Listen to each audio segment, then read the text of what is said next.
Okay, got it. Okay. I'm still going to have tactical patience. A crack team of IT specialists are working right now.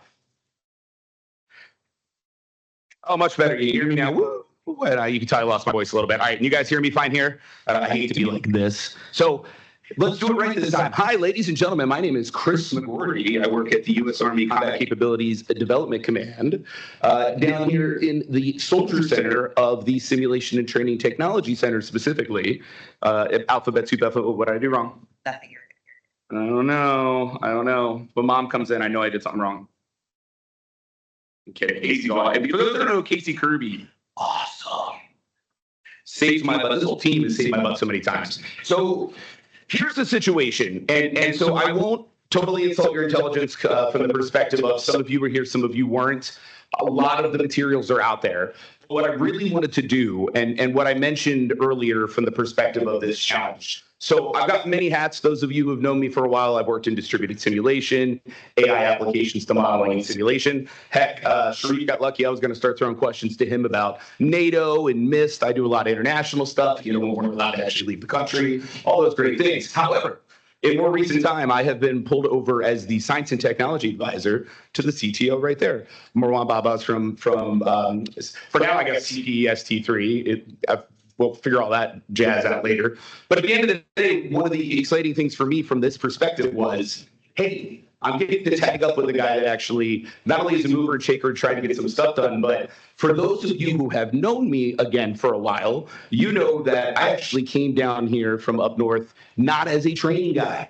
I came down as there's 6 MS communities guy. I've got the damn things memorized. You got acquisition, analysis, experimentation, intelligence, test and evaluation, and of course, training. And so why do I bring all of that up? Because this is a huge opportunity, let's be honest. How many times have we talked about, hey, could you imagine if I could go through the entire life cycle and have literally the products from the beginning to the end? And guess what? We've seen that. A lot of good work. I'll give tag partners at what's now called the Ground Vehicle Systems Center. They've done some really cool stuff where they go from CAD, again, all the way into conceptual design to ultimately force-on-force sim, et cetera. But here's the thing. From this perspective, we said a lot has changed in technology. A lot has changed that made us believe, hey, this might be a little more affordable. Oh, this is interesting. So this isn't going to update. I'm just seeing the chat. Okay, here. So what am I going to walk you through today? And I apologize. I literally just had 4 interns that I watched and I said, don't do this. So I apologize. I'm going to do it a couple times. But really the goal today is I want to give you enough context. And I believe these will all be posted. I believe this is being recorded, etc. So I know a lot of folks couldn't make it back here. But let me walk you through what did we do? Why did we do? And what did you tell us? And from a bottom line up front perspective, really, let's get to it. You know, you saw this chart earlier, except I did it in light speed. But what is the end state? So this whole business of the Army's digital enterprise engineering environment. So first off, I'll pick on you, Susan. I got to do it. You're here, right? Who knows Phil Zimmerman? Does anybody know Phil Zimmerman? I better see like 3, 4 hands, right? Well, this digital engineering term, who was it, Mr. Kendall? When the hell was he in charge, right? I mean, we're talking over a decade ago that we've been fighting over what a digital engineering even is to finally get the damn thing defined. And ultimately, digital engineering has in implementation been a lot more systems engineering, and we just changed a word, and a lot less of the M&S. But the idea is smush it together. And you've seen in some cases, there's some really good stuff going on. T&E, they got this whole idea of a continuum. You got everything from mission to systems down to the execution, the physics-based. Well, here's the deal. We really could enable this. Think about it. If you're ASOL, if you're acquisition, heck, if you're the vendors, you've got places you can come in, you can pull from data, you can give your data to. We talk about, of course, how important data is these days and so forth. So from the perspective of the end state, we said, hey, can we build it? The challenges, I'll talk in a moment about them in a little more detail. But from these challenges in general, the speed dating version you heard was, and I want to be very clear about this, you know, I knew I went very fast, and again, I apologize, but I wanted to at least give you the hook. Don't worry about what exists in any one of these categories. Now, if you have something that exists in any one of these categories, please bring it to bear. Show us what you got. But from my least favorite thing on the planet, those of you who hang out with me at the Simulation Interoperability Standards Organization, the infamous, ready guys, lots of words, exploration, next generation technology applications to modeling and simulation, NTAM State Study Group. If you'd ever like to join, hit me up. TRLs. Guess what? I hate TRLs. I hate TRLs because until basically now, the answer was if I'm going to give something to Marwan, the answer's it's got to be 6 or he's not going to talk to me. Now, all bets are off. So I will now say I don't hate TRLs because guess what? You can be 3, you can be 4, you can be 5. Because it's never been to a relevant environment. But we want to get things out there faster. We want to be able to jump on things. And part of the goal here of the prize challenge as well is, hey, is there the ability, should there be more information on the screen now? Do you guys see that in the chat? Are they seeing those, or are they still just seeing the opening? Okay, they are seeing. Okay, beautiful. Thank you. Sorry. No, I'm tangential, tactical AXR. I just, sorry, stream of consciousness, right? Punchline though. Why am I bringing that up? Because it's important here from this perspective. If you have pieces and parts of technologies, write the white paper. Marwan said it himself earlier. If we see opportunities, even if you don't win the 50K prize for the marketplace, guess what? You may end up being part of either another team. You may be part of another solution. You may be giving us something that we don't even know we need yet. But guess what? Every week we're getting calls. We're getting the RFIs. Our brothers from FTD are telling us, I just saw something cool. What can you do? I mean, it's the truth, right? So fundamentally, what we said was we walked into this room, and again, credit to both the Tech Rove as well as, and especially myself. I'm not saying this is all my idea, but the TTX part was I was really impressed by the Navy and what they did for VJets. And if you want to know more about that, go talk to Casey. But, because I'm sure she has the acronym memorized by now. But here's the thing I will argue, and again, you put Chris McGrory's voice on this. I really wanted to play a game. Let's play it anyway. Raise your hand if you think DIS is a standard. It's a freak. Come on, guys. It's a cockroach. It won't die. Raise your hand if you think HLA is a standard. Raise your hand if you think TINA is a standard. You and I. But guess what? It's a de facto standard because we made it one as the Army, right? Well, what if, God forbid, we came into a room and we said, we've got a gap, we've got a problem, and damn it, HLA and DIS doesn't do what we need, but for test and evaluation, help me, industry, come up with a standard that does what TINA does. And yeah, I'm sorry, OSD, I love you guys at TRMC, but you get where I'm going in this. This is that chance. We came to you and we said, we could just prescribe to you, this is how you build the marketplace. We said, help us. Here are the key attributes of what we think it needs to look like. And for those of you who weren't here, we broke out and we talked about it. But fundamentally, we are looking to be able to store, you've heard me say it a couple of times, everything from the crazy, it's CAD, oh my God, here's how you can build something, to back to the point, executable models, executable behaviors, and everything in between. Parametric data, whether it's reuse, whether it's new data, and heck, maybe it could even get to the point of the infamous modeling and sim as a service, where maybe it's how we're even having people acquire from you. Could you imagine if we could really do that properly, where it was much easier to say, hey, you got a little something I need, I'm going to buy it from you now, as opposed to saying, good idea, so-and-so. Now we figure out how to write a whole contract. So that's really the upfront piece, and it can be everything from the user experience to what are you hosting in there, etc. You tell us, and for those who are going, well, Chris, give me more details, it's on the website, and very soon we'll show you some of the red lines of what's on the website. Punchline though, you got it all there. Let's say it's the pile of stuff. Now, how do you take the pile of stuff and slice and dice it into a form where a variety of users can benefit from it, including from, because again, I know many of you, how many times have we had to build surrogates? How many times have we had to build lookup tables? How many times was it that this is too computationally complex, gosh darn it, it can't run real time, or this will be the one that gets me fired, it's good enough for trading. But we're not looking for that, right? At the end of the day, what we're trying to say is if you can have everything there and slice and dice it based on the use case, obviously we mentioned a lot of things like AI. It doesn't have to be all AI and automation. A lot of technology, a lot of things have changed. That's what we're looking for. So now here's the thing. You could say, I have a lot of expertise in the marketplace. And like I mentioned earlier, you know who was going to be your next step, but you don't have to say how they're going to do it. What are you going to offer to those folks that are going to slice and dice it? Now you're the slice and dicer. Hey, well, what do they need to give you to slice and dice it? Oh, by the way, you've got another problem, use case. So let's talk about the use case in this, and I'll actually have a chart on that again in a moment. This is actually the exciting part. So you got to show the value. So this is those of you again who know me, this is my favorite thing to say. What is my selfish motivation? I'm a science and technology guy. If you don't use stuff, I used to be able to say knowledge products too, but not anymore, right? If you don't use my stuff, if you don't call me and say you're a me, Chris, I don't exist. I don't matter. True story, right? Well, in this case, we're preaching to the choir that this is going to help, but we don't show that this really helps. That's part of the reason that I made the point about it's not just a training use case, even though that is an incredibly important one. But if you could show that you could actually have a use case where, again, you're now saying this is what I expected to have sliced and diced, and I could do it training and say experimentation, future force concepting, whatever you got, and say we're actually able to leverage this thing. That's huge. And to the point of the fourth, and this was one of the biggest criticisms we got. I think a lot of people thought for all of these, but especially number 4, we thought we were going to get a product when you gave us the final answer. Well, you got one. Hell yeah, let's rock. But the reality is to win the prize challenge, you don't have to have the final product. You have to be able to show soup to nuts what you can do.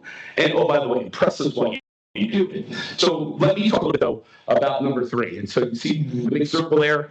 And Rowan, I won't be offended if you want to chime in a little bit on this as well. So we've been doing a lot of work, especially recently, getting ready for the maneuver conference. A lot of cool stuff going on. We're trying to take advantage of drones, UAS, etc. So we already oriented ourselves to say we want to tell a story that involves UAS. And I remind you again that UAS needs to be in an operational context. And wouldn't you know, if you actually had a pipeline to bring you in, whether it's sensors, whether it's a whole variety of things, you want to spin the globe, you want to have it to come out for. You tell me that's what's exciting. That's why we want your brains. It's better than me. What I need, though, is live. And so this is one thing that Rowan looked at me and he said, Chris, we need live. If people wanted to do live, people think they have some really cool solutions going on right now, whether it's literally you are flying the drones, whether you're literally, it's video feeds, it's sensing feeds, it's a variety of different types of use cases. What could that do? And how could that even better fuse with maybe some of the other parts of what's here and or even push back up into the system, so to speak? That's a great idea. So stay tuned for more how this will evolve. There is not a requirement that you have to literally do live, virtual, and constructed, but you now have the option that if you said, man, I'm a company that does a lot of live stuff, and I was going to blow this off. Well, guess what? We want your live stuff. However, if you're a company that says, man, I'm really good at virtual, constructed, that's okay. It's not pressure either way, or if you say I can do both, or if you look to your left or right and say, man, I've been looking for a friend, and who knew you had half of the equation, right? That's the whole idea. Yeah, feel free, Danny. Please. Just trying to understand between your previous opening remarks and... No, you're fine. Please. I understand we can form teams. That's cool. Are you saying the down selects, you will form the teams? Okay. So you're saying live here. What if it's somebody virtual comes? No. Great question. So what we're saying is that we're going to pick, remember the whole idea, and I know I kind of glossed over this. There's going to be white papers. Then we're going to say we want to have up to 10 demos in each. Let me go back one slide. And I'm sorry, Shal, I'll come look at you again. I apologize. I'm not a Twitch streamer, guys. I'm not used to doing the chat. So over here from this perspective, what we talked about was you're going to have write as many white papers as you want. You're going to have a winner in each one, and it's not going to be the same person. So even if you have the best damn thing everywhere, we're going to pick one from each as the winner. That said, as Rowan has stressed, submit now, we will review now, please, sooner the better. We love it, albeit they got that to the hard cut at the end of September. Point being, when we look at this and if we go, hey, like what you were saying, Danny, you know what? There's a little something there. That's where Ron has the prerogative. There's no promises of anything, but there's the prerogative that if we see a connection that was like, man, we could do an OTA, we could get a little piece of something, we can make something happen. Great. But in the meantime, specific to the challenge, we're going to go from 1 to 10 and say, hey, we want to see up to 10 demos in each one of these areas. And then we're going to go from that point to we're looking to see a top 3 up to, once again, in each of these areas. And that's what we're going to get to bring us down to the finals. So in other words, you're really just giving us a white paper first. And I know that was also some consternation as we talked through this. Hey, man, I want to show you the proof in the pudding. Cool. Odds are if you wrote it up and you got some damn good proof in the pudding, we're probably going to want to see it anyway. Then there's the piece of the demo. You will get some feedback. And now you decide, okay, let's say you do say, Danny, midstream, I want to make a change. I want to bring somebody else. I want to do whatever. we can negotiate that. We're trying to keep this flexible, but there's no requirement that we're going to say, you know what, a little u equals 4. In fact, just to be incredibly clear, number 4 is not even remotely reliant on 1, 2, or 3. And truthfully, none of them are reliant. That's why I made the point. You get to say the assumptions. You get to say, as long as you give me, say, for challenge 2, data in this form, man, I can do awesome stuff. And now we have to figure out how would we get there. But the key is you've proven the feasibility. Now, here's a good one, information assurance. So what if all of a sudden all of these required like the most badass network that no host is ever going to have? Yeah, I get it. It becomes an engineering problem. We got to figure that out. But at least we know the feasibility. At least we know what we can do. And I'm sure it's all hoping that's not really going to be the case. But kind of think of it as the XT model and what I was saying, TRLs. It's okay to be 3 right now because you're proving it out enough that we're excited. And we want to jump on it. I thought I saw you. Sorry. You want to chime in, James, please? No, I was going to ask a question. No. Oh, okay. Leading's good. Yeah, no, you're not on. Yeah, no, I appreciate you. I don't want to. You read me? Okay. Yeah, just but for Chris, and then so let's say I'm a vendor, I may be a new vendor, and I may have new technology that may not be one of the top 4. Is there another incentive with respect to the marketplace to consider still submitting for some of those vendors that may be new, that were maybe or a guy that says, hey, I do have something, but I come in number 2. Is there something with respect to the marketplace that there's incentive still that you can put this technology on the marketplace? Maybe if you didn't win, you can, like, the consolation is, hey, we can start to. No, I was going to say, let's throw it to Marwan. We're talking to ourselves. No, this is good though. That's good. Can you hear me? Yes, sir. Okay, good. Yeah, so I want to just focus, right? There are 2 things, right? This is whatever effort that is going to be focused on these. We want you to submit your white paper and tangible capabilities. We're going to evaluate it based on innovation, feasibility, and so on to get you the prize. But in parallel to that is like we're looking at what is no kidding available that we're going to deliver at what speed. And there may be something like, hey, available now, which is going to be a different agreement contractually to actually deliver that through marketplace, or versus something that is very opportunistic and we need to do some R&D into it. It's a different vehicle and be able to do that. So that's for the focus on these areas. In parallel to that, right? Once the marketplace is established, there's the marketplace that is there. So what you notice here, like marketplace is also kind of like implied there, and I think Chris kind of alluded to it there. It's more of an exchange market too. So you're exchanging data, simulation, and so on. But in addition to that, as I mentioned earlier in the previous session, it is a product marketplace. You go and buy things, so that things is going to be there for the unit to buy. So for that, we're going to continue to have not necessarily like, I don't know, I have like a marksmanship type of trainer or something like that. You're not going to reply to these things probably, but we're going to continue to engage with you as a part of an active market research effort to say, hey, I got these capability. I want you to see it as part of and we're going to have other price challenges and opportunities to look at these technologies to onboard the marketplace. But also like working with, with the team here to understand what the needs are too, right? So we owe you to come in and communicate the need of the Army, right? Come in this kind of forum, say, hey, this is what we see urgent needs are, and this is what we need help on, and then we'll engage based on that. Right. Yeah, and I would say definitely without killing yourself, obviously, because I know what it's like to write a white paper. It doesn't necessarily hurt to get it in front of us, because one of the questions here in the chat, to make sure I didn't go too far down, Bart Slowick, is it all drones, or are you open for space vehicle simulators? So we have said, hey, we're interested in UAS, and I keep saying operational environment, whatever. And there's a lot of reasons for that. However, for Mr. Slowick, if you said, dude, I'm going to knock your socks off with a space vehicle simulator use case, multi-domain operations, I don't think we're going to say no. You may surprise us. So it's kind of like when the teacher says this is the assignment, and like, the one movie where the kid writes like 5 on the paper and they're like, whoa, that was so cool, and he gets an A. Could happen, might not happen, but you get what I'm trying to say. So I'm not discouraging you there. That's a great question. But I think the idea is the reason we mentioned from the perspective of the UAS use cases, not only is it timely, but there's so many other aspects that come into it, as well as tell the rest of the story. And I think that was one of the big keys here as we work through this thing. So hopefully that answered that. I'm just looking. A lot of people are just saying, hey, Chris, you should tell me what slide you're on. And I apologize. I'm going to do a much better job of that. You're welcome, Bart. So I will tell you this. We're back to slide 5. So I will tell you this. I've been told I can go a little past 12:30. I'm not going to try to hold you guys here incredibly longer. What I'm going to do is go a little quickly through the feedback in a moment, with the knowledge that you will see an updated version of the document coming very soon that you can then take a look at. And then I'm going to be a bad boy and just say this out loud. Why did we want to do this? And it's being recorded as well on purpose, because you may tell us we missed something. So when you see the updated document, which I also admit I was hoping we'd have cleared and ready, it happens. If you see something and you want to contact us, because this is my biggest fear. We had you guys spend a whole awesome day, but then our fear is you're going to come and there will be 10 of you in this room who's going to say, why did you all ignore this one thing? And maybe we didn't.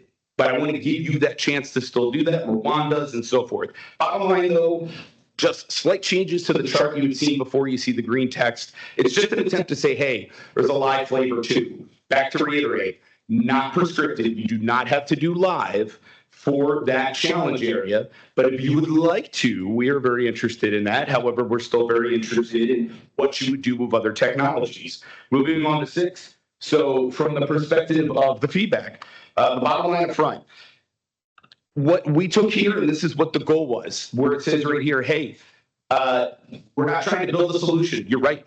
The goal was really make it risk production. Help us with the demo. You guys are spot on. These are your words. And you're exactly right. That is what we're trying to do. So if any way we went up there and said, hey, for 450K, could you solve this thing that's probably going to be multiple contracts? I mean, I would love it if you could. It'd be phenomenal, right? The other piece about the phased approach.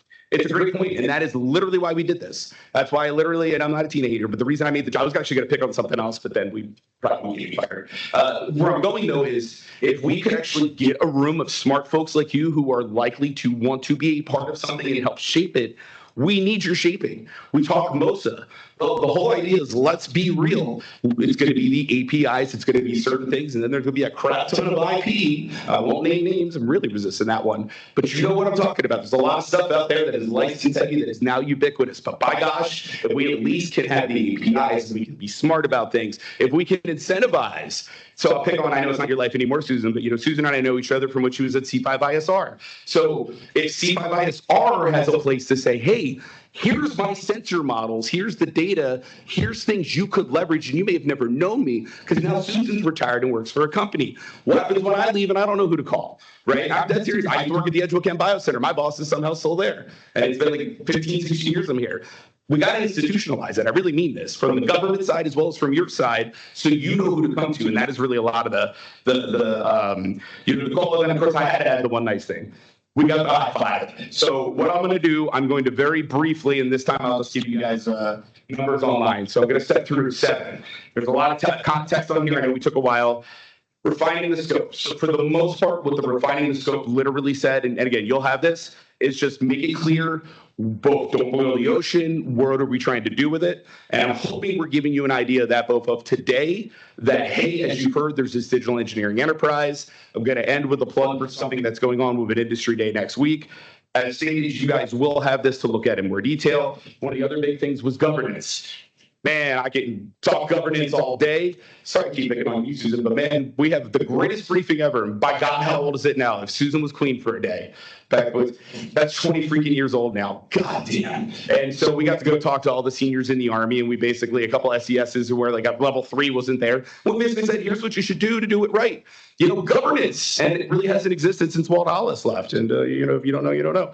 And then the whole piece of the improved technical and commercial clarity. This is a big one.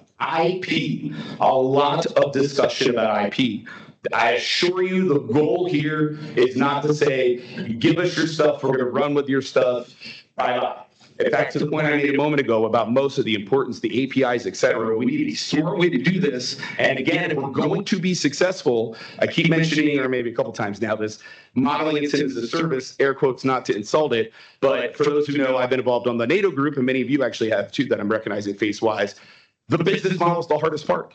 It's literally the hardest part. How do I pay you to give me your good stuff when I don't want to? It's the Amazon problem, right? Everybody was, oh, I'm going to put it up, and I'm not picking on Amazon, but I'm putting it in the cloud. It'll be great. I don't need to buy hardware anymore. And then you go, oh, man, look at that bill. But if you're a vendor, how do I know how much if you're going to use my SIM once a week for 5 hours?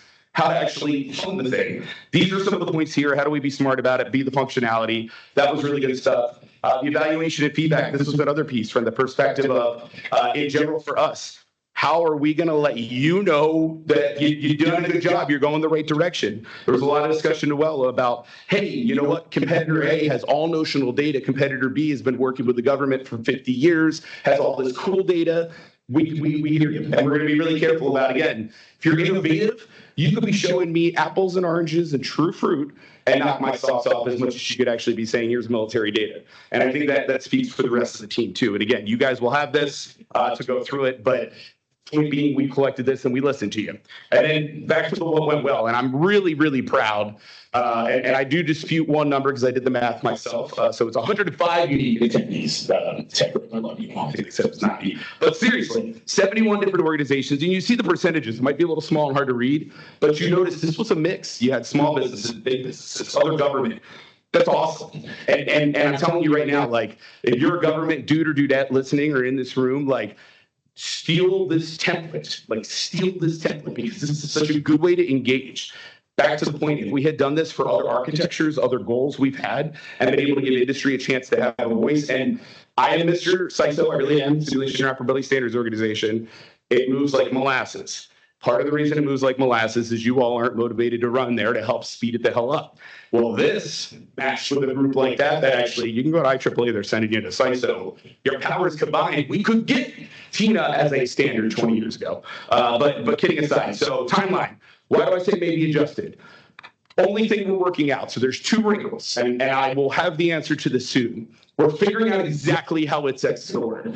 So stay tuned. But the goal at the end of the day is one way or the other, you're getting your publisher's clearinghouse check. And second, you won this damn thing. We're trying to figure out exactly is it when, where, how's it going to happen. NTSA is being awesome. We'll have more details. We're making sure, because we got to be fair. We tell you got to be there, that we can get you in there. Just being fully transparent. It's not fully figured out, but it's an Army year. By God, that's the goal. But otherwise, timeline-wise, you heard Marwan. We're getting it in by the end of September. We're going to be doing the evaluations. Maybe slight changes on the one we're telling you 10 to 3 and how we're doing it. This will get through working through Casey and team as quickly as we can. Just again, tried to have this fully updated today. Apologize that it wasn't. But again, stay tuned for that. Wrap up. You actually already saw this from Rwan, just the rolling evaluations. Your feedback, and this is legit. I'm sorry, I suck 13. Thank you. Who's doing that in the chat? Nick, you're awesome. That from the perspective again of this is what it comes down to. We couldn't have done it without you. Okay, the plug. Basically might get off the stage. I'm actually going there along with Jesse Campos for those who know Jesse. So our friends, a Daz of Death, slide 14. 20 August, they are hosting an industry day at Aberdeen. I understand you might not all be able to be there. The sam.gov link, when I looked at it, I didn't see a virtual option. But at the end of the day, what they're doing, they put together what they're calling the Army Systems Engineering and Architecture. And credit to ST3, they're leaning forward saying, baby, we already got the beginnings of what you need. So we are working out. If you say, what's the transition path? I bet you part of it's ST3, part of it's going to be install, and who knows what else. But the fact that my joke earlier about Phil Zimmerman and talking about digital engineering since like 2015, it's real. We've got a real opportunity here, and I'm incredibly excited about this. But I just want to make sure you all knew about this. It's not required for the prize challenge whatsoever. I can't even promise it's going to help you with the prize challenge, but I think some of you will be interested in it. And again, we'll be providing some background and feedback to Rwan as well. And at that, it's 15, which is just thank you questions. Also, Rwan, if there's anything you want to add, or James, please feel free. He gave me open mic, so I may have went off script a little bit. Yes, please. If you have any questions, just jump in.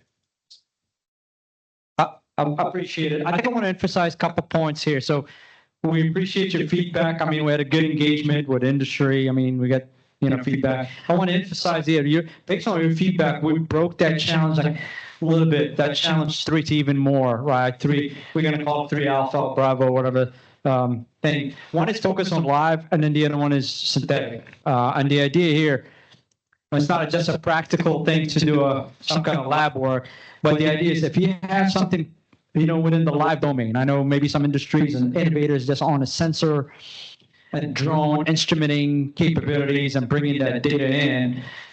You have an opportunity there to submit and win the prize and potentially win an agreement to actually deliver that capability. So we did that for live. We're going to do that for live. And then, of course, the virtual and the gaming aspect. So I want to emphasize that point. We heard you. We broke that up. We're going to break that so there's more opportunity there. And we're working on the mechanics, right, to kind of publish that formally. So I just want to kind of emphasize that point. And hey, we're going to be reviewing. We're working on the mechanics in terms of like, hey, as Chris is talking about, in terms of at ITSEC, who's going to be there at ITSEC and all that. How we're working that, but we're going to move as fast as we can. Look at the white papers, and the white papers essentially, it's a triage to go and look at the demos. I encourage you right now, and I know probably I don't know what the deadline is I know the deadline, but for the submission, but please look at what we have out there. Look at the criteria, right? Because we're going to be like reviewing papers and using this criteria. And so if you have any feedback on this selection criteria you think you want us to kind of consider, please let us know very soon, because that we're going to use that to start moving in from one phase to another. Okay. Any questions? Just real quick for the chat, and then I'll give it over to you, sir. Just in the chat, we did get a question here from Paul Forrest, just asking, hey, challenge 2, the automated Go and CAD, SysML accelerator, et cetera. Are we expecting the pipeline to ingest raw, uncleaned engineering, geometry, and procedurally, English is tough, generated semantic metadata, e.g. collision hulls, levels of detail, material properties, kinematics, or will baseline physical attributes be pre-tagged in the input schema? So I'll reword the question. Are we prescribing how you have to do it? Honestly, no, Paul. And I think if you can make a case to us that, hey, if I have full freedom and I can do whatever I want to do because, man, I can do so much cooler stuff than you telling me that it's got to be in these 5 columns, awesome. Or conversely, if you say, man, if you would tell me exactly what it needs to look like, I would knock your socks off. Cool. Make that part of what you do in the submission. Yeah. I think that goes back to the earlier question too, right? So I want to make sure that I'm not giving you this is the standard SysML CAD protocol. We're not doing that. This is the innovation focus. It's not a standard requirement that I'm going to, hey, I want to just get the unstructured data. Yes. Whatever that data is, going to this magical pipeline that you guys are going to come up with, using, and they're going to help us come up with, and then generate the data we need. And they're going to help us say, hey, does it meet our objective? Does it provide the fidelity we need within the simulation? That's the intent, right? We want to, this is the behavior. It moves from a motion perspective, whatever, a drone, for example, whatever, it meet this objective. That's the whole thing. As long as you meet that one, it's all, Yeah, it's the complexity of the continuum, but let me read this. I'm just saying they were exemplars to Paul, and you're welcome. I wasn't able to attend the full day. But do you guys have any kind of ecosystem where someone like myself could look for partners or find out if people are looking for partners? Because as someone very new to the ecosystem, I don't know a lot of people, but if I could find out if people need what I'm doing, that makes my life easier. Well, so two thoughts. One, I'll look at Casey. Do you have a way you guys do that? Yeah, we do. We have a list of everybody that came to the event that was here. And then we also did a survey at the end of that app. Are you looking for partners? Are you looking for innovators? So we do have those surveys. If you just want to give me your information, right before you leave, I'll make sure you get that app.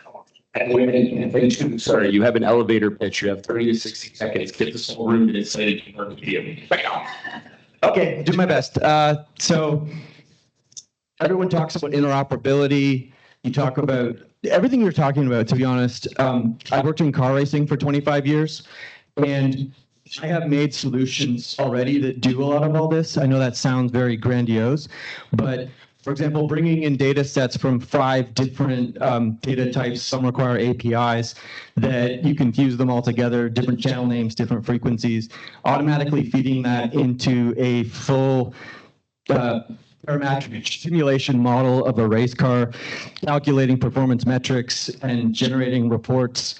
I have the ability to do that by pushing a button, and 40 race car assets for 24 hours, 30 billion data points takes about 4 seconds. And that is completely isolated on a local computer with just using GPUs. So my name is Scott. My company's called Orca Engineering, and if you would like to talk to me, then please, I'll be here. Now Scott's right there until he's working on GTA, or not GTA, wrong one, Gran Turismo 10. So I know we're very close to time. I know we're going to get kicked out of here soon, but I don't see any other, and thank you, Scott. Seriously, you guys want to hook up with Scott, hook up with Scott. I don't see anything else in the chat, anything else in the room. I really meant what I said earlier, by the way. I'm not going to rush out of here. I'm going to get out of here to clear it, then I'll be outside if you have questions in addition. But anything else for the team? Well, thank you guys for the marathon. I know this was long. You came here thinking you were doing one thing and you stayed an extra 45 minutes. I appreciate you all. Have a great day. My MC left. I guess he let me be the MC. So I'll do the wrap up. Thank you guys. Appreciate it. Be safe. Stay tuned. Updates to come. Watch for Tech Grove emails. So you grab Brandon with here. How's it going? How are you? All right. So It's like quick email. you've been certainly.